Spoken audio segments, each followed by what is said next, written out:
સિનોર તાલુકાના નાના હબીપુરા બહુચર ગ્રુપ ઠાકોર સમાજ દ્વારા બહુચર માતાજીના મંદિરે મૂર્તિની પ્રાણ પ્રતિષ્ઠા મહોત્સવ ઠાકોર સમાજ દ્વારા રાખવામાં આવ્યો।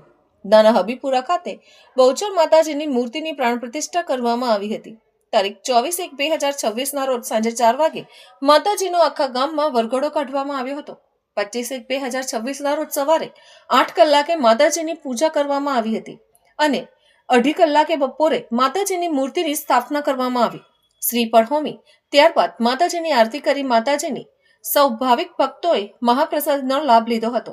સાંજે 9 કલાકે અક્ષય ભુવાજી, હરેશ ઠાકોર, જયેશ ઠાકોર દ્વારા માતાજીનો લીલુડો માંડવો યોજવામાં આવ્યો હતો।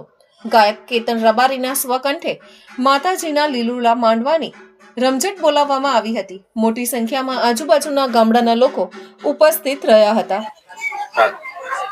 સિનોર તાલુકાના નાના હબીપુરા ગામે તારીખ 24/1/2026 રોજ માતાજીનો વરઘોડો કાઢવામાં આવેલ હતો અને તારીખ 25/1/2026 રોજ માતાજીની પ્રાણ પ્રતિષ્ઠા અને માંડવો રાખેલ છે અને બધા માઈ ભક્તોએ મહાપ્રસાદીનો લાભ લીધેલો છે। કયા ગ્રુપ દ્વારા આયોજન કરવામાં આવ્યું છે? નાના હબીપુરા બહુચર ગ્રુપ। જયેશ ઠાકોર। જય માતાજી, જય બહુચરમાં। અને સિનોર તાલુકામાં આજે આ નાના હબીપુરા ગામે અમારા ભાઈ ભુવાજીના આંગણે, અક્ષય ભુવાજીના આંગણે લીલો માંડવો છે અને હું આવ્યો છું અને માંડવામાં ખૂબ મજા કરી, મોજ કરી। માં બહુચર સૌને ખુશી રાખે એ દિલથી પ્રાર્થના। જય બહુચરમાં।